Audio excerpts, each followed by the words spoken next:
नमस्कार, मी पंजाब डक. हा जो पाऊस आहे तळ कोकणातून ते पाऊस पुढे सरकला आहे आणि आज रात्रीपर्यंत बऱ्याच भागामध्ये मग काय होईल, सातारा, सांगली, सोलापूर, कोल्हापूर, अहिल्यानगर, पुणे, त्याच्यानंतर इकडे बीड जिल्हा, लातूर जिल्हा, धाराशिव जिल्हा, मराठवाड्यापर्यंत आते मदाल मारण आणि इकडे थोडी उत्तर महाराष्ट्राकडे काही जिल्ह्याकडे जाईल म्हणून हे अंदाज लक्षात येतात. पण आजपासून सगळी संपूर्ण महाराष्ट्रभर जाणार नाही. 14 तारखेपर्यंत दररोज वेगवेगळ्या भागात दररोज काय होईल, पुढे सरकत तो मान्सून प्रवास करणार आहे म्हणून हा अंदाज लक्षात येतात. काल देखील मध्ये आमच्या परभणी जिल्ह्यामध्ये शेलू तालुका, मानवत तालुका, परभणी जिल्ह्यामध्ये मानवत ह्या भागामध्ये इतकं वादळी वाऱ्यानं शेतकऱ्याचं अतोनात नुकसान केलं.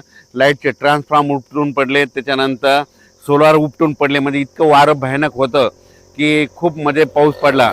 राज्यात सर्व शेतकऱ्याला सांगू इच्छितो, पेरणी करताना शेतामध्ये जायचं, जमिनीमध्ये ईदभर ओल असेल तरच पेरणीचा निर्णय घ्या.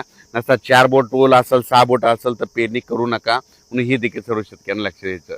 महाराष्ट्रामध्ये बऱ्याच मध्ये तळ कोकणातून म्हणजे कोकणपट्टीतून बऱ्याच भागामध्ये मान्सून काय होईल, प्रगती करण्यास सुरुवात होईल. मग तो काय होईल, सांगली जिल्हा, कोल्हापूर जिल्हा, सातारा जिल्हा, कोकणपट्टी, घाटमाथा, त्याच्यानंतर तो अहिल्यानगर, पुणे, इकडं 2 कडा, आष्टी, त्याच्यानंतर बीड जिल्हा, त्याच्यानंतर धाराशिव जिल्हा, सोलापूर जिल्हा, त्याच्यानंतर इकडं परभणी जिल्हा, लातूर जिल्हा, नांदेड जिल्हा, हिंगोली जिल्हा, त्याच्यानंतर इकडे जालना जिल्हा, ह्या पट्ट्यामध्ये काय होईल, आज बऱ्याच ठिकाणी तो मान्सून प्रगती केलेली दिसेल म्हणून हा अंदाज लक्षात यायचा.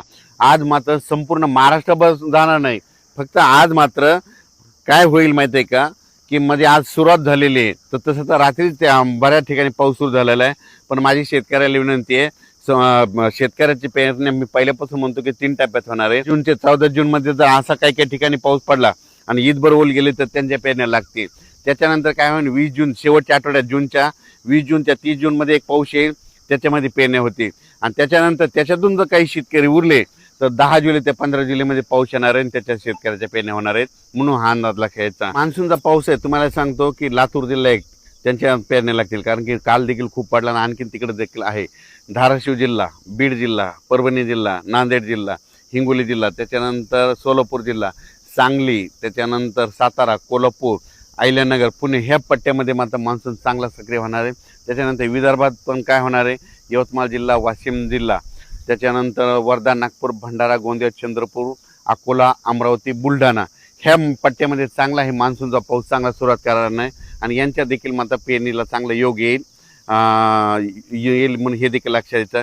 काल देखील तुम्हाला सांगू इच्छितो की मी धूळ पेरणी केली होती कापसाची, ट्रॅक्टरद्वारे कापस पेरला आणि मला माहीत होतं आमच्या गावाला पाऊस येणार आहे आणि ते पडला देखील पाऊस. आणि आज आणि उद्या पडला की झाला आमचा कापूस निघतं, ते निघाल्याच्या नंतर त्याचा देखील मी व्हिडिओ करणार आहे म्हणून हे लक्षात घेतं. पण यावर्षी चांगला पाऊस आहे, सरासरी इतका आहे, पिकाला लागल तसा आहे, दुष्काळ वगैरे काही पडणार नाही म्हणून हा अंदाज सर्व शेतकऱ्यांनी लक्षात घ्यायचा. धन्यवाद.